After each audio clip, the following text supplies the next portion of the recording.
Okay, first question. Are the rules of Kamma and Dependent Origination changing? If this arises, always that arises. Doesn't this mean that there is a constant, unchanging way the nature is working? Unchanging, this is the way the world is changing, not unchanging. World is changing. Yeah, I didn't understand the question. Yeah, you cannot say unchanging way. You may say changing way. This is the world is operating with the changing phenomenon or impermanence, with impermanence.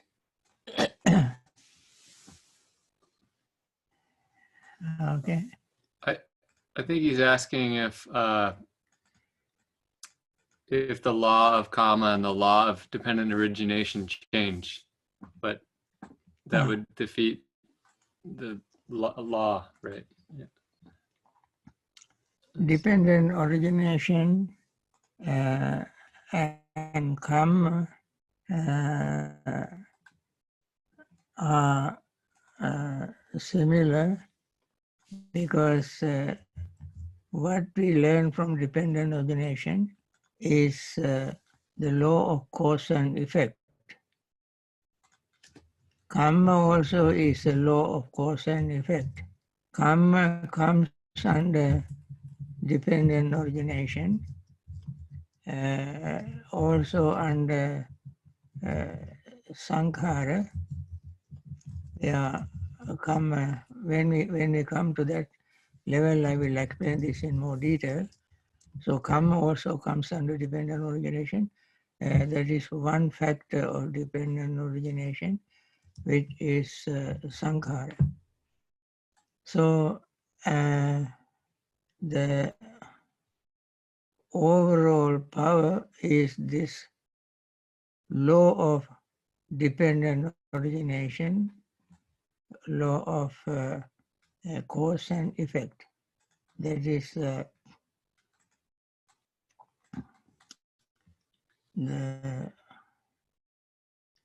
that operates in the world, in inanimate, animate to inanimate. Yes.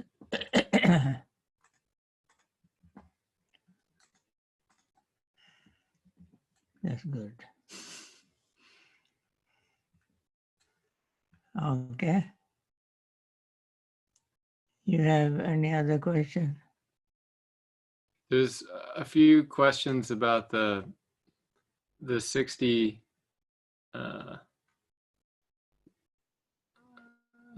the 60 places that you mentioned that this morning where craving arises. So people would like to know, can you explain the 10 places where the craving takes place in 6 senses? If you are ready to remember, I can repeat the same thing. Say, for instance, 6 senses are eye, ears, nose, tongue, body, and mind. I take one of them and show you the 10 places that expand from one sense. Like eye. Eye is 1, visual objects is 2, eye consciousness is 3, eye contact is 4, then feeling arising from eye contact is 5, then visual perception of visual object is 6, and then what do you call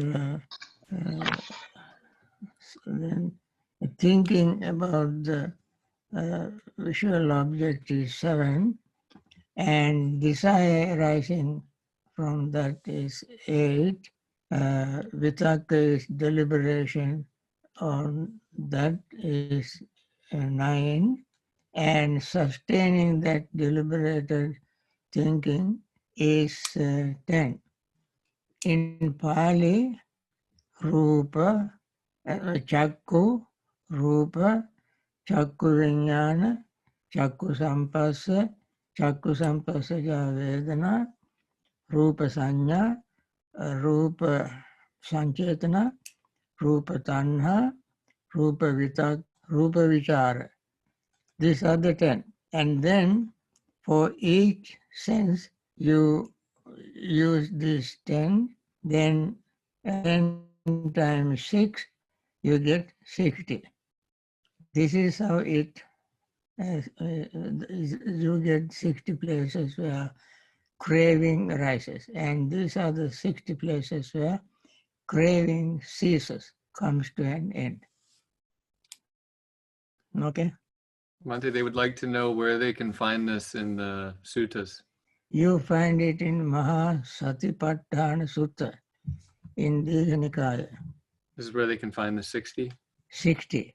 Mahasatipatthana Sutta. Mahasatipatthana Sutta in Digha Nikaya.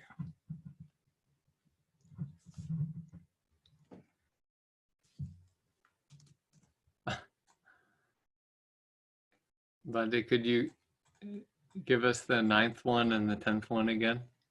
9 is vitakka. Vitakka means repeated thinking. Vichara means sustaining those thoughts. Is called vichara. Okay. Thank you, Bhante. You are welcome.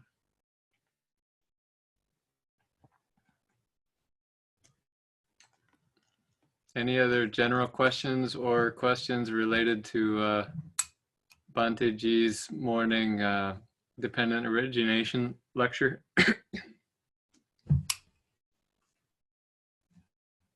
It was very short presentation. I wish to continue this. I don't know how long until the dependent origination factors or 12 factors are explained fully.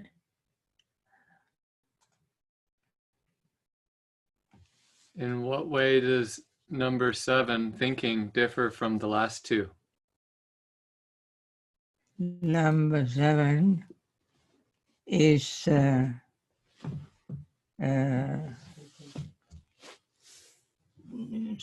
Rupatanha. Rupatanha, just desire for form. And then 9th and 7th are the details. They are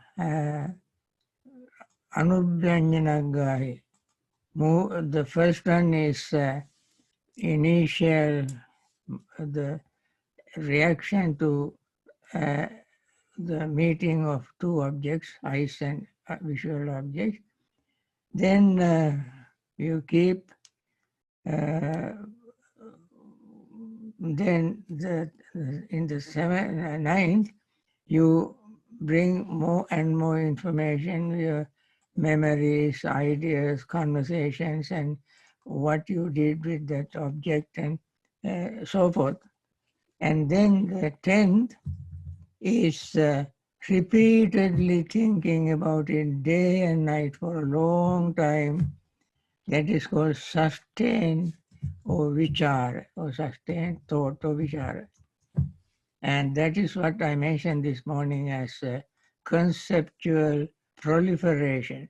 You multiply, proliferate, increase your desire by thinking of that situation, a person or visit, whatever you had to do with that object.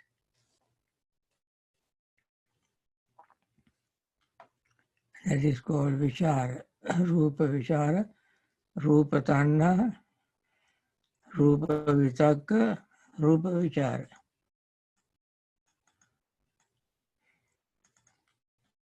Uh, Bhante, what was the way you said Buddha found for dealing with not knowing the beginning of craving? What was the question? Um, what was the way you said that the Buddha found for dealing with not knowing the beginning of craving? Ah, uh, the Buddha found it in his state of enlightenment and his experience, and through his meditation, he found the beginninglessness of craving. And in Nidana Samyutta, Buddha said in Samyutta Nikaya, this ignorance and craving are beginningless. It is difficult to say at such and such a point ignorance started. And then one can ask, before that point, was everything was clear and enlightened? With regard to craving also, he said the same thing. You cannot say craving started at such and such a place, time, because you can ask then, somebody asks you, before that particular point in time, there was no craving. Therefore, craving is another beginningless thing. So Buddha found the way to break the cycle through investigation of the factors of dependent origination. And the same thing did, I will come to that some other time, Vipassi Bodhisattva. Buddha reported, Gautam Buddha reported what he learned from Vipassi Bodhisattva. So we will do that maybe another time. As I said, this is such a vast subject. Even to begin with the discussion or to give a series of talk, I find it difficult to as to where I should start it from. Now, friends, with this we start our meditation practice, and after that you can ask me more questions. Let us begin our metta practice, and then after that you can ask more questions. May all beings be happy and secure. May all beings have happy minds. Whatever living beings there may be, without exception, weak or strong, long, large, medium, short, subtle or gross, visible or invisible, living near or far, born or coming to birth, may all beings have happy minds. Let no one deceive another, nor despise anyone anywhere, neither from anger nor ill will should anyone wish harm to another. As a mother wishes her own life to protect her only child, even so towards all living beings, one should cultivate a boundless heart.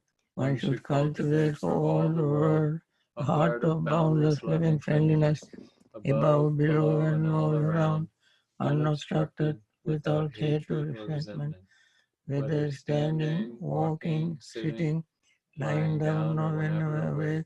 One should develop this mindfulness. This is called divinely dwelling here, not falling into erroneous views, but virtuous and endowed with vision, removing desire for sensual pleasures. One comes never again to birth in the womb. This is another moment of sharing loving friendliness with all those who are in pain and suffering. As I mentioned this morning, world is going through very different period. Victims of COVID-19 is increasing and support also increase. Many people do various things to come up with some solutions. We want to wish all of them to be peaceful and happy, return to regular life in good health. With this metta thought in mind, let us pay total attention to our breathing without thinking of what you had been doing before. Nor would you do what after this. Just bring your mind to the present moment, which is full of many activities, but we select our breath as the simplest one activity that takes place all the time. And noticing our breath, we inhale and exhale. Notice the beginning of inhaling, middle of inhaling, and end of inhaling, and a pause. Similarly, beginning of exhaling, middle of exhaling, and a pause. And then we keep repeating that until we become very familiar with this and begin to see the whole breath, and then we feel breath is relaxed and still our awareness is there. Notice our feeling of breath, perception of breath, attention to breath, consciousness of breath. All these flow with the flowing, moving breath. And then as our mind becomes calm, relaxed and peaceful, body becomes calm, relaxed and peaceful, mind becomes calm, relaxed and peaceful, then our hindrances subside, greed, resentment, restlessness and worry, sleepiness and drowsiness and doubt. When these hindrances subside, mind becomes even more clear and more serene, calm, relaxed. Then we gain a degree of concentration which is endowed with metta, generosity, and compassion, joy, happiness, concentration, born of our being secluded from everything else. This concentration is not of very high quality, but compared to other states, this is very great. And then we begin to see even more clearly what happens to us, to our breath, feeling, perceptions, and so on. And we can see them constantly changing without stopping even for a fraction of a second. They keep changing, and then we are more calm and relaxed and peaceful to know that any pain that arises also is changing, impermanent. So with this awareness, we continue our practice.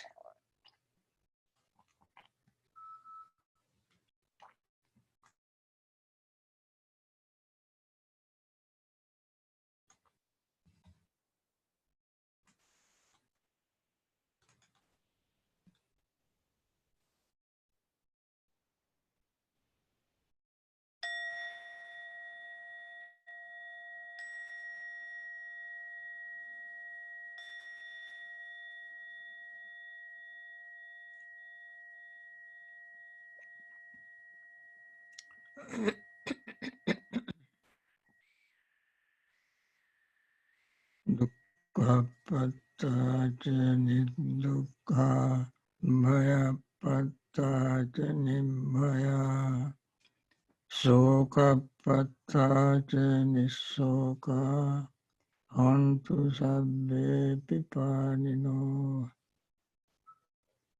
May the suffering be free from suffering. May the fear struck be free from fear. May the grieving be free from grief. So too may all beings be.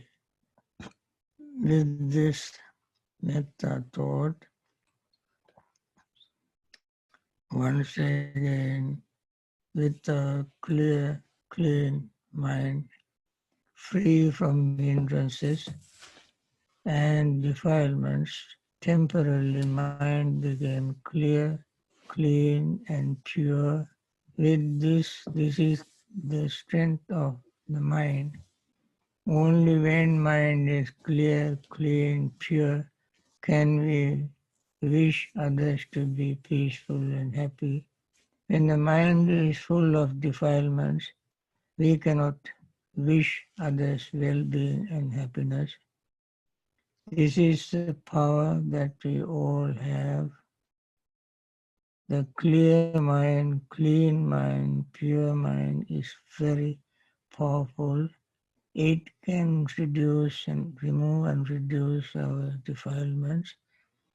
With this state of mind, once again we must wish all those victims suffering from COVID-19, and also we want to wish all others who are trying to help them in many, many different ways, medical professionals, their assistants, as well as those who are trying to find vaccine and those who support them, all the leaders. We want to wish them to be wise, to make wise, compassionate decisions to curb this virus and bring people back to normal life and do their normal regular things in very good health, and may they all live long in good health. This is a very sincere, earnest wish. With these friends, I like to invite you to ask me questions if you have any, and then we have a discussion.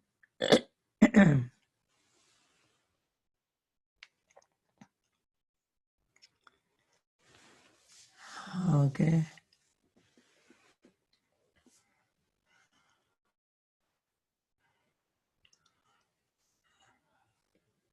Bhante, would you please let us know the preconditions to practicing metta? Preconditions in practicing metta are mentioned in the Metta Sutta itself. I know it in Pali, but in English, I have to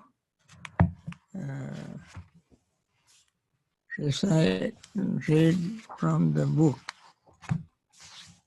This is what the translation of Pali Sutta, which gives the preconditions of preparing oneself to practice metta. The Buddha said, one skill in good, wishing to attain that state of peace, should act thus. One should be able, straight, upright, obedient, gentle, and humble. One should be content, easy to support, with few duties, living lightly, controlled in senses, discreet, not impudent, unattached to families. One should not do any slight wrong which the wise might censure. Now, all these qualities are very important for one to practice metta.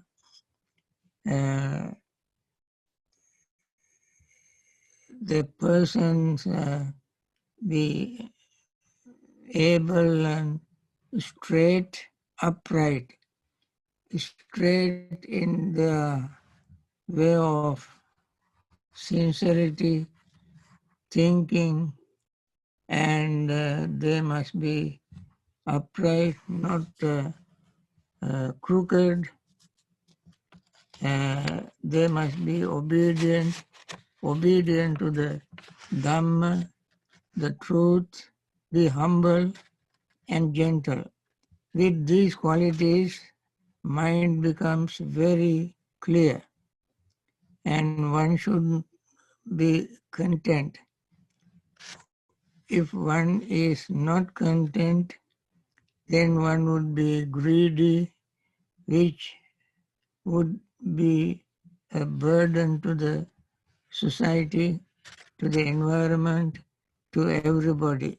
And if one is difficult to be supported, also very difficult, because that person keep demanding from the nature, from people. Therefore, that person should be practicing the quality of content and easy to support, and with few duties. If one is engaged in countless activities, one becomes nervous, full of tension and anxiety. That would be counterproductive in practicing of metta. And living lightly, if one always tries to live a very luxurious life, that person may not have a kind, compassionate heart towards others. He or she always trying to exploit everyone for their own luxury, and control senses. When the senses are not controlled, when sensory stimuli are present, then the mind also will be bombarded with greed, hatred, and delusion, and discreet, not impudent. When one is impudent, one would simply be very pushy, hard, uh, disregard others, unconcern others, and just be very selfish. That and unattached to families, if one is attached to one family, when he practices metta, he must not keep one particular person or family in mind, but bring all beings together. And also one should be very mindful, careful, not to do wrong things which the wise might censor. And these are the qualities and preconditions one must have when one practices metta. Because metta practice will be counterproductive if one has all these negative qualities.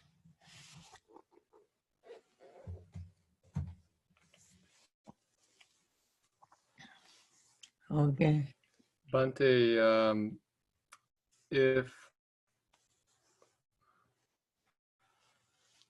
if one's concentration and attention is too gross to be able to observe whether the breath is long or the breath is short, how else can one consider the breath to be changing? One does not have to do anything in particular to notice the changing of breath. Only one has to pay very clear, mindful attention to the breath. And if while breathing, if something else happens to interrupt your attention, mind naturally goes there, and there again you be mindful of that particular thing that disturbs the mind, and then that will also show that that itself is not something permanent. Even that interrupting event or sound or whatever or thought is also impermanent, changing. So when you want to see impermanence of all of them, everything you see is impermanent. Therefore, your intention, attention uh, should open your mind to see uh, whatever is happening passes away.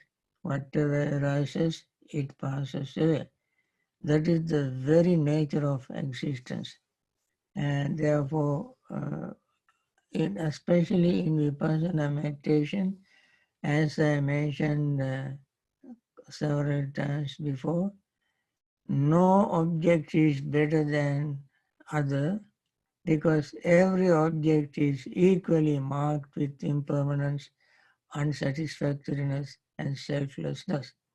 And therefore, at least the first thing we notice in everything is that it is changing, impermanent. And therefore, your attention, whether it is gross or subtle, you will be aware of impermanence. But when the attention becomes very sharp and clear, clean, then awareness of impermanence also very sharp and clear, so that you will notice the subtlest changes taking place in your breath, feeling, perception, thought, and consciousness. Otherwise, you will notice very gross changes. Subtle changes you can see when attention is sharp. Thank you, Bhante. You are welcome. Another thing, question on impermanence. Sometimes it feels like the amount of change that's going on in every moment is overwhelming. Sure. Could you speak to that? Yeah. That is why impermanence triggers suffering. Anything impermanent is unsatisfactory.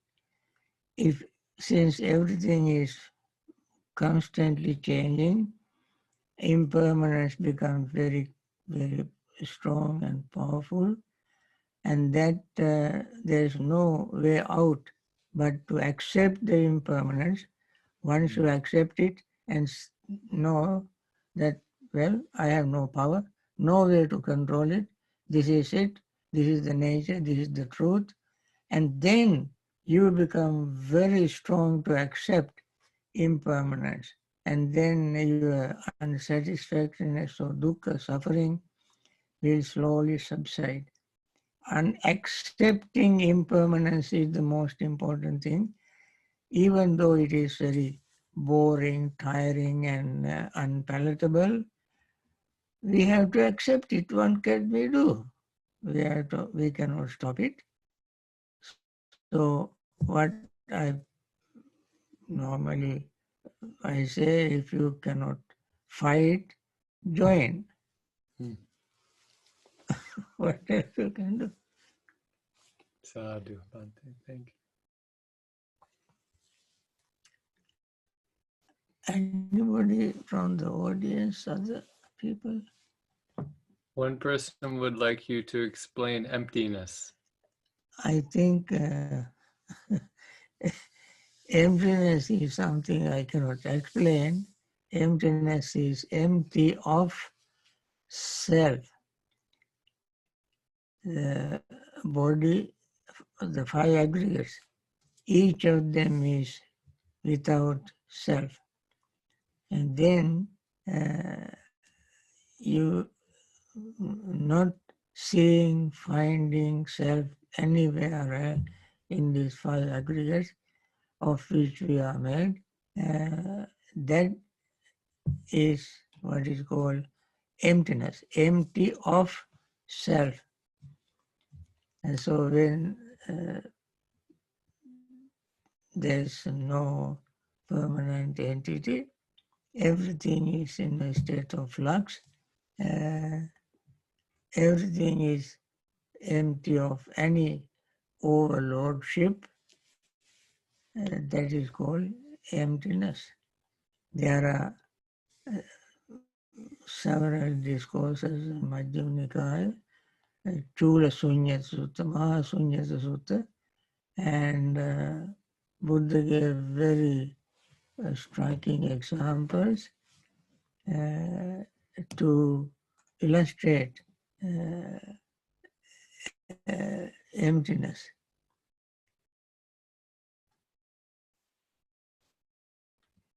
Okay?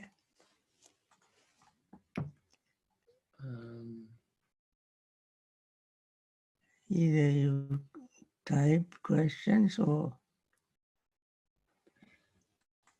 Dear Bhante, five aggregates becomes dhukka when added upadhana. Is there a practical, easy way to avoid reaching upadhana? Yes. Weakening upadhana. It was Dealing with upadhana. the person says, "Dear Bhante, the five aggregates becomes dhukka when upadhana is added. Yeah. Is there a practical, easy way to avoid reaching upadhana?" Right. That is, answer is the same answer. We cling to something. Upadhana means clinging. I mentioned this several times. Clinging is just mere thought. You can never cling to anything because it is always changing. You are changing, the object that you are trying to cling to also is changing. Five aggregates is very good example. Each of them is changing and changing and changing.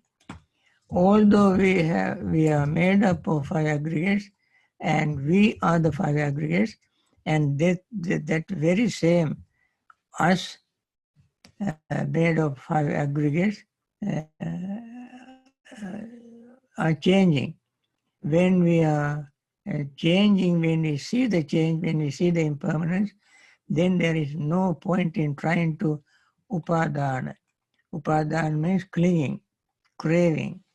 That is only when we understand it very clearly, upadhana will reduce or becomes weak.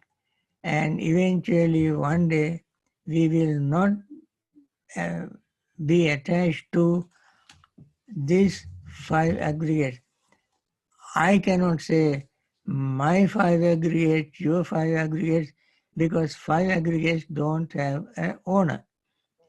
But in order to make communications easy, we have to use I, you, me, she, it, and so on. Just as in the society, in conventional way, we have to use these terms. That doesn't mean that they are something controlling the aggregate. They all are changing. And when we accept the change, our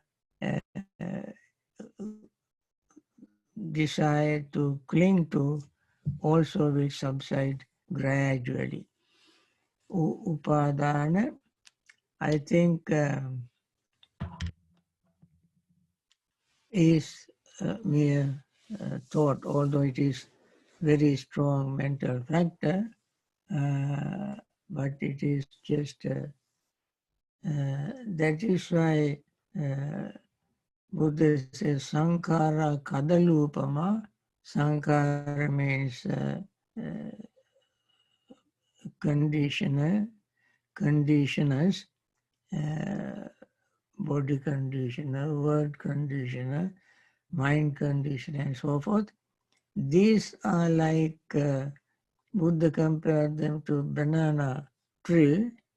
If you try to get the core, a hard wood from banana tree, you will never find it. When you cut across a banana tree, and you can peel every layer without finding a core. Similarly, our thought superficially seem to be something big, tangible, concrete, and substantial, but in itself, thought in itself, there is no permanent entity or hard core or the essence or essence in it. And therefore, as I said, the upadhana is also such thought without any heart in it.